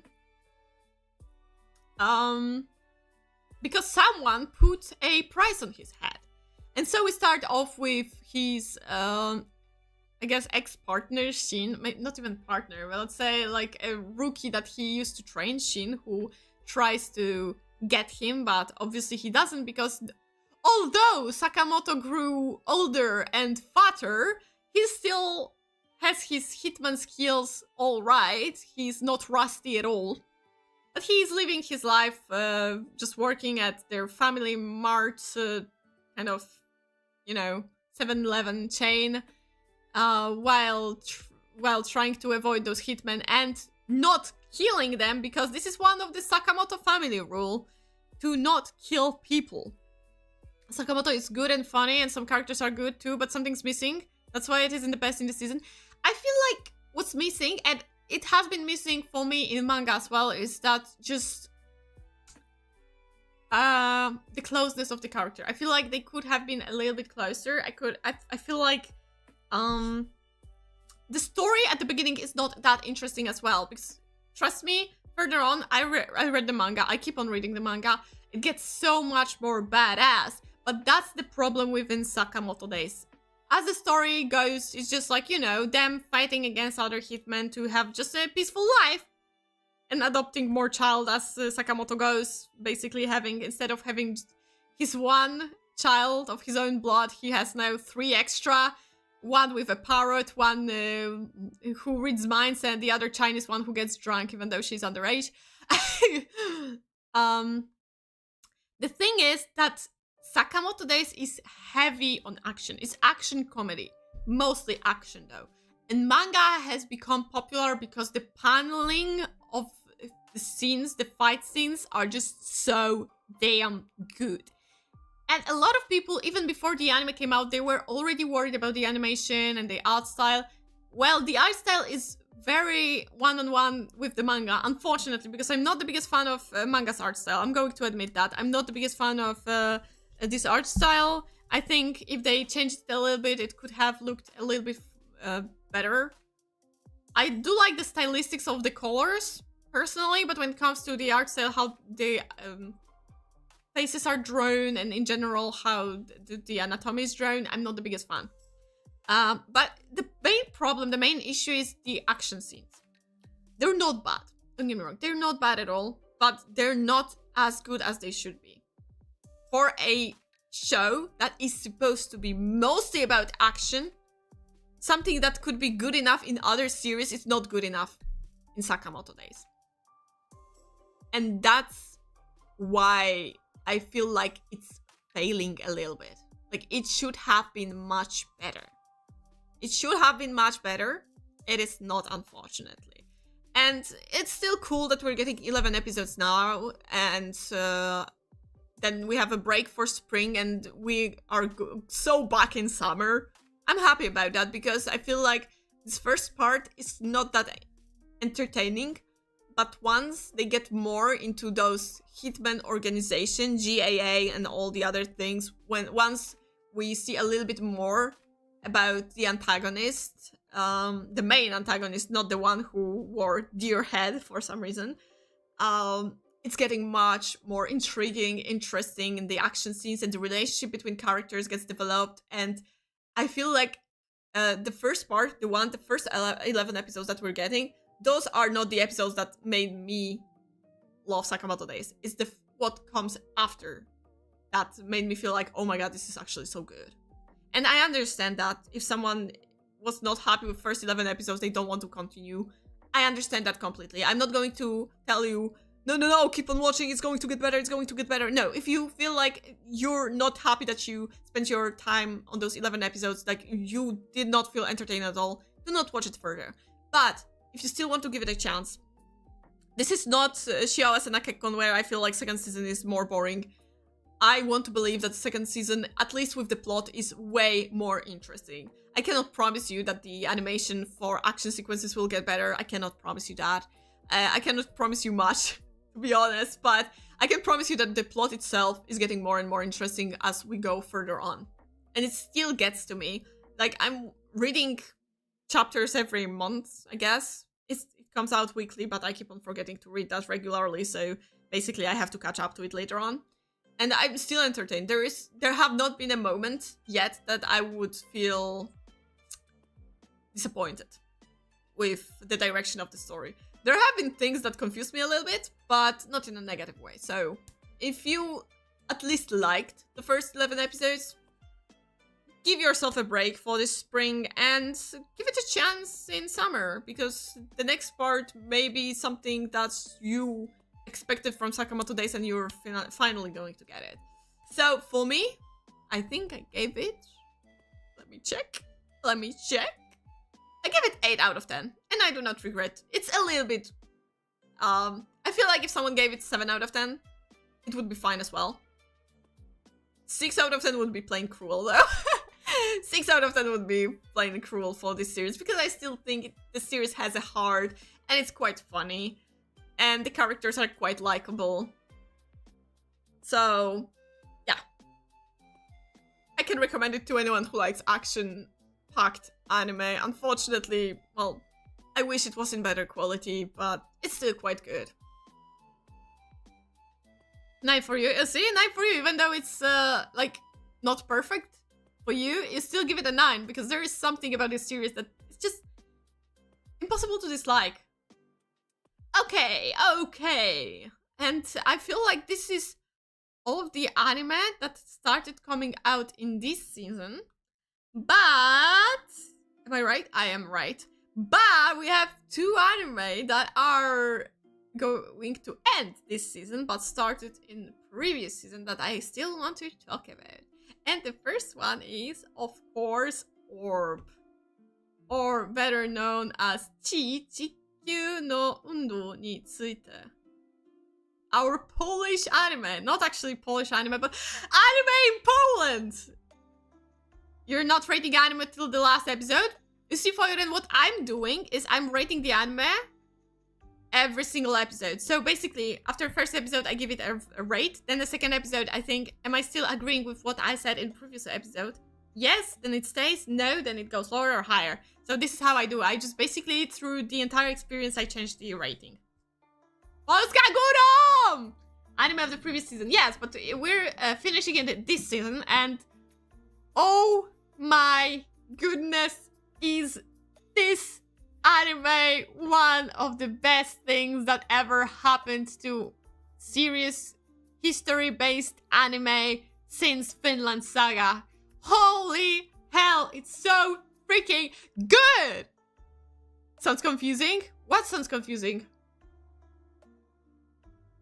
It's just good. Just go and watch it. That's all I'm going to say. No, actually, I'm going to say a little bit more. But if you have not seen Orb on the movements of the earth, go get your ass up, go and watch it. It's incredible. It's great. It's fantastic. I gave it 9 out of 10, but let me explain why it's not 10 out of 10.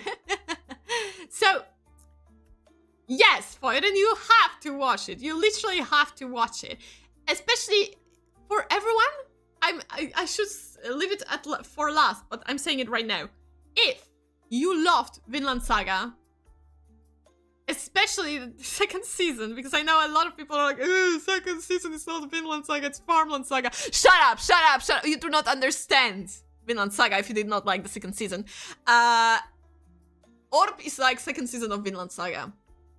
It gradually changes with history. It's just oh so entertaining. So what Orb is about?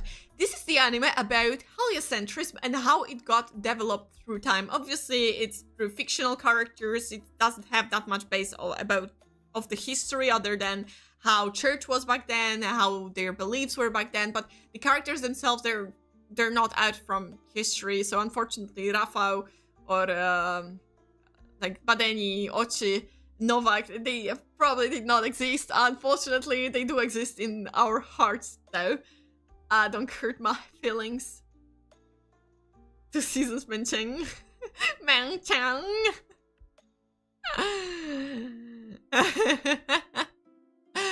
So, the story follows just all different kind of individual people trying to prove the theory of heliocentrism in times where it is seen as something blasphemous. That's the entire story.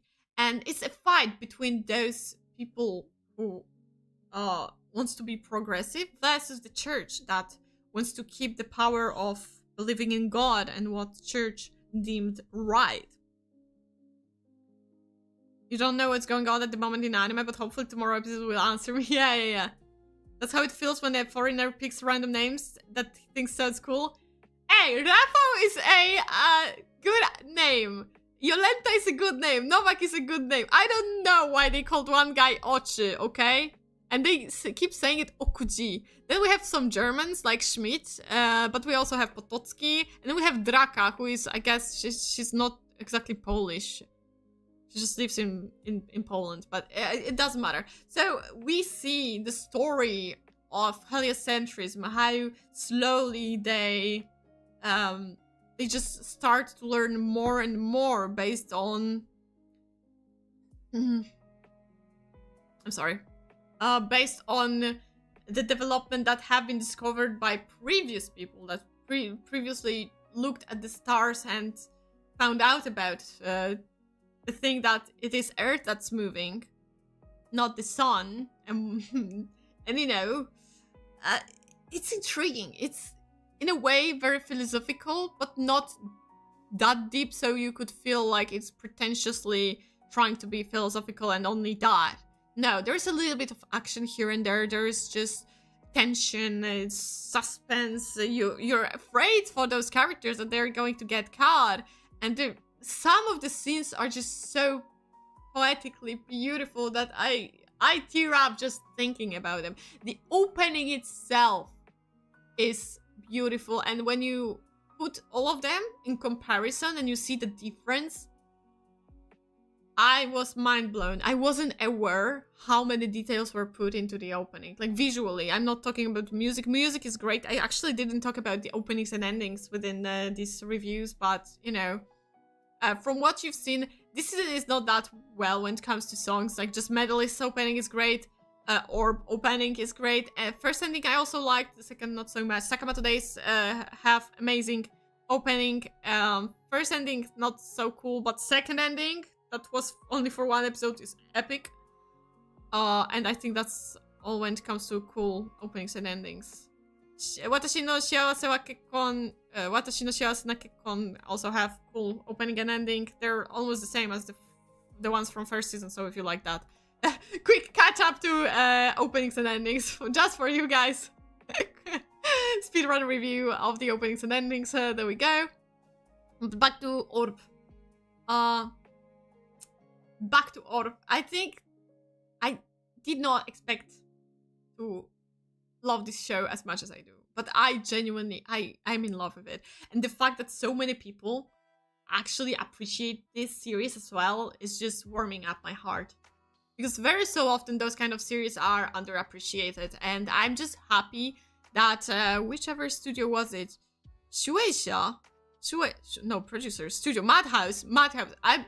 Thank you Madhouse for creating it in such a good quality, because if you looked at the manga, I have the first volume. It started coming out in Poland just recently, so you can already buy the first volume. There will be 4 volumes in total. Thank you Madhouse for animating it so well, because if you looked at how manga looks like, yeah, the art style is not the best. I'm collecting the manga because I want to, you know, support Poland. I want to support Poland. I'm just proud for once to be Polish for once. What more can I say? It's just like the characters are intriguing. They all are so unique. They all have their roles to fulfill. And this is the saddest part. They all are just a part of this one big history of how to make heliocentrism public. It's just heartbreaking to see how much effort they put into all their theories, only to see them have to sacrifice themselves.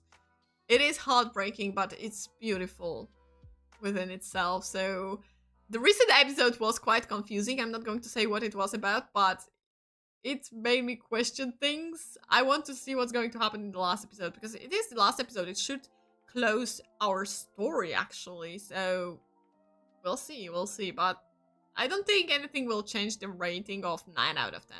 It's just too good. Why not 10 out of 10? I feel like still something was missing for me. I cannot even pinpoint what, but it's just, I don't know. Maybe I will give it 10 out of 10 after the ending. Maybe that's where I still cannot decide to give it a 10 out of 10. Maybe the ending will be the final element that will help me deciding whether it's a 10 out of 10 or still a 9 out of 10. Still, 9 out of 10 is a lot. I don't give 9 out of 10s that often, okay? Okay, 8 out of 10, yeah, you can see it quite commonly. When it comes to 9 out of 10, it already tells you that the show is amazing. When I give it something 10 out of 10, sometimes it's out of a bias, so don't mind me. Don't mind me. Sometimes my 10 out of 10s are quite biased. You just have to... Maybe because I'm not that emotional attached. Although at the same time, I don't know. I feel like I didn't have that much of an attachment towards any singular character there. Even though I like all of them, don't get me wrong. But sometimes for me to get a 10 out of 10, I need to... My heart needs to be literally squeezed by one of the characters. Like, yeah, if you died, I would just go on a crusade and fight anyone who let it happen, you know? So I have to be like that deeply emotionally attached to something to give it a 10 out of 10. Okay, so that was Orb. If you did not watch it, whom am I recommending it to? Everyone! Everyone! I don't care if you like this kind of peaceful series or not peaceful. It's not that peaceful, but you know, it's slow-paced series about building up something within history. I don't give a single fuck if you like it or not, you have to watch it. If you did not like this, then it's just a sign that you have shit taste, okay? Okay, that's it. That's it. There's nothing more I can say there. Noted. Yeah. Okay. Great. Great. I love how we got through that. I'm glad how easily you agreed to that. Wait, I need to check one thing beforehand. Before we move to the last series on our list, guys. It's already the last one. We're soon going to finish the stream for today. So yeah, it's 2 hours and a few minutes will be just perfect. Great. As long as it's 2 hours, I don't feel embarrassed about having shorter stream. Okay. And the last one that no one was expecting. I'm sure you didn't hear about that even. This anime is true anime of the season. Actually, no. Don't believe me. I'm bullshitting you. I'm bullshitting you. Don't listen to me. I'm saying stupid things right now. I can't even look at the poster fully serious. I fucking can't. Okay. Tohai urareit mahjong Tohai roku. And stream and go play balloons? No, I'm going outside. I'm going to touch grass. I need to go shopping. Poiren. So only after I go shopping, I'm going to play balloons. Mahjong, yeah, it's an anime about mahjong, guys. But it's not any anime about mahjong. Oh, no. It's a story about a guy called Ice Cold K who started playing mahjong for fun. But as a stupid dumb fuck he is, he got into some gangsters playing mahjong, and he basically was playing so his ass wouldn't get deflowered by them. I'm not even joking. This is how the story starts. The guy plays mahjong online. Someone invites him to play in real life. He gets there. Oh, it so happens it's like a small human trafficking ring with female slaves. And so they say, you play. If you lose, we're going to fuck you in your butt. That's how the story starts. I'm not even joking. It's the saddest part. I'm not even fucking joking. That's just ridiculous. And this is just the start. This is just the beginning. It's just the beginning because Ice Cold K doesn't stop at that. He just takes in this girl who is called Amina, the bread girl, the one on the right, the blonde girl, the tan blonde girl on the right. 10 out of 10 story. Yeah, exactly. He takes her in, but she's there illegally, so he's basically having an illegal girl at her house, and he earns more money so she can, I guess, be there legally or something. So he keeps on playing mahjong for Yakuza, and the amount of time he stabs himself in the stomach or he cuts off his finger only for it to be soon right back in is insane. The amount of finger cutting, toe cutting, stomach stabbing is just crazy. And all of that is just keeps on going, and for 20 how many? 25 episodes! No one cares about this anime to the point that there is no English subtitles for this series. Do you understand that? And even better, because this anime is actually extremely bad, okay? I gave it 4 out of 10. It's extremely bad. But just like in the case of the vampire anime, this is kind of like a car accident that you cannot look away from. Like, you cannot tear your gaze away. It's just impossible. It's so bad that it's entertaining. It's, you know, and the best part is I'm not even, like, watching it with English subtitles. No. I'm waiting for Polish subtitles because then it gets even more ridiculous with the translation. It's just so crazy bad. Don't watch it. Don't watch it. Don't watch it. I'm still waiting for, I think I'm 1 episode behind, and the anime should have been finished by now, but for some reason, actually no, you know what? It's currently airing. I think someone October to April 5th. Okay, so I think they disliked it so much that they kept on delaying certain episodes. Like, even in Japan, no one cares because they kept on delaying few episodes. That's why it's important to learn Japanese. But that's the problem for it. Even in Japan, they delayed few episodes. It's just like AI translation. We watched, I think, 1 episode or 2 episodes with AI translation. It was crazy, insane. It was, you know, because there is in English, there's a word called draw. And draw is like, you know, drawing a picture. But draw is like draw a card. So take out a card out of many. And of course, in AI, the draw that was supposed to pick an element was translated to draw an element as if like draw a picture. So freaking stupid. I swear, I started watching it just because it's an anime about mahjong. So I felt like, you know, this is kind of my responsibility to watch this kind of anime, right? As a mahjong fan, of course I have to watch something like that. Last few anime about mahjong, I watched all of them. So I thought, you know, I have to do it. I have to do it. And I watched the first episode and we went straight out to, yeah, save your virginity, boy. I was like, what is happening? It's bizarre to the point of just getting you into it. And, you know, the characters are so unbelievably stupid. It's just like, I can't just not watch it. There's a girl who gets literally horny with this teenage boy. There's a guy who keeps saying that there are no waves within this mahjong, or, oh, I see the waves. It's just ridiculous. Some people cheat. The others become drug addicts. It's just, it gets to so many different places. There is a girl who is in love with the guy, but she's so stupid that she gets mixed with Yakuza as well. It's just, I don't know. It's like, you never know what's going to happen next. You never know. All you know is that they're going to play mahjong. But what's going to happen within the games? It's just, you never know. And what's crazy thing is that I'm going to get a little bit sidetracked because the opening for this series is made by Masayoshi Oishi, the guy who recently he keeps on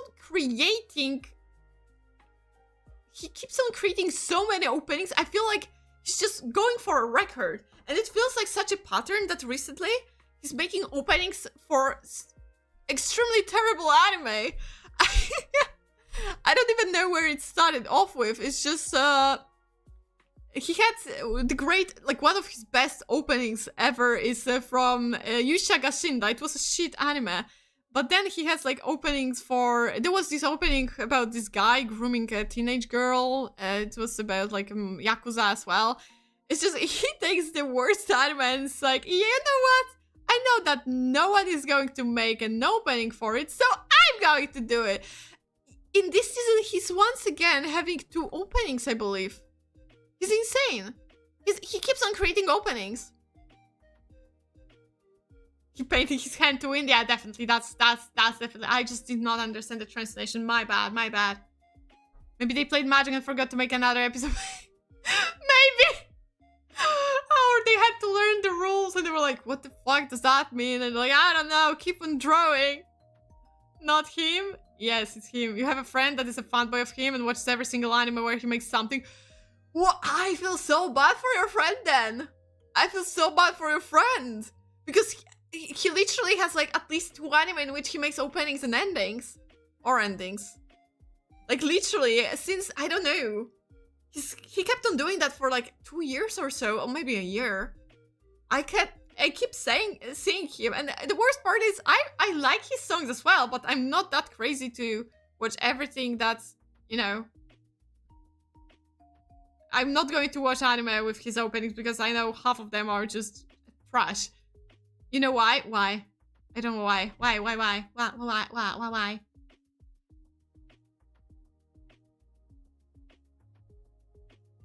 Because when we play anime music, there's always this much fun. I remember when, like, I knew him only from Diamond no Ace openings, and And the Gekkan Shoujo Nozaki-kun. I think Overlord. He also made for openings for Overlord. I think like he composed at least. But that was it. And suddenly he started appearing everywhere, like everywhere, every single season. I swear, if we next week, probably on Friday at 4 p.m, we're going to, if you want to, of course, I welcome you to join on my stream on Friday next week, when I will be watching trailers for upcoming anime. For the next season, we will see how many times we can find Masayoshi Oishi's name. Okay, so yeah, can I recommend Mahjong, by the way, to anyone? No, don't watch it. Just don't watch it. It's a waste of your time. It has 25 episodes. I don't know how so anime like these get so many episodes. I have no clue. But that concludes our today's talk about anime. Maybe you want to share your opinion. Maybe you want to recommend me an anime that came out and I did not watch. I know a lot of people told me, oh, what do you mean you're not watching Apothecary Diaries? Listen, I watched first 7 episodes of the first season and I got stuck. I will watch it one day, definitely. It's just not something that's entertaining me right now. So let's put that away.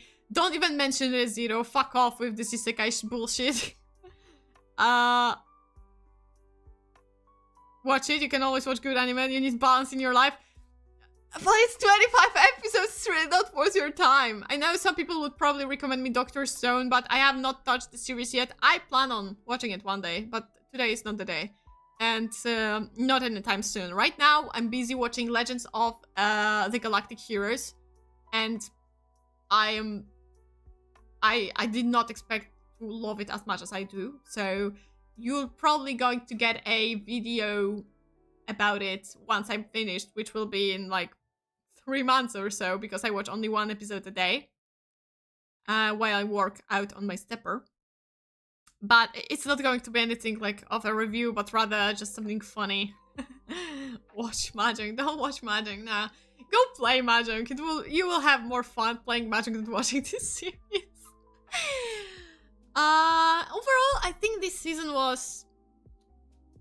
I felt like in this season there was so much potential, but most of the anime with potential just dropped down, and genuinely the ones that I would recommend to everyone would be Medalist and Sakamoto Days. And that's about it. From the series that just came out, not sequels or anything. Those 2 are the only ones that I can genuinely say, hey, listen, these 2 ones, worth it. They're worthy of watching.